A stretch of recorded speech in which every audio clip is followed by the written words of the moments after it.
आज हम करेंगे उर्दू का पेज नंबर 72 पे पेज है हरूफ लगाकर अल्फाज को मुकम्मल करना है। सबसे पहले सीन रे के साथ खे लगाएंगे तो वो बन जाएगा सुर्ख। खे 4 लाइन्स में आएगा।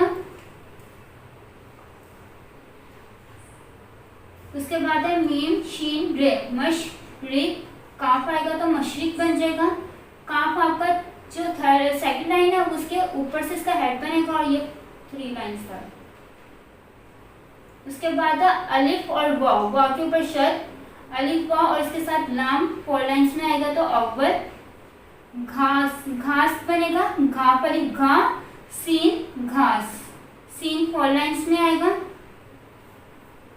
ये खे रे और इसके साथ आएगा खड़ा, रे अलिफ, खड़ा, ठे अलिफ ठा और यहाँ पे टे ठाट। झूला, छेवा झू, लाम अलिफ ला।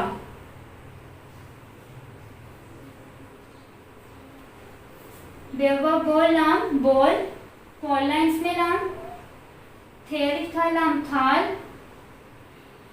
भेवा भो लाम वलू भालू। गाइन अलिफ गाड़ रे गाड़। चे अलिफ चा लाम चाल। खेवा खोल नाम खोल। छे थे रे और छोटी ये छतरी।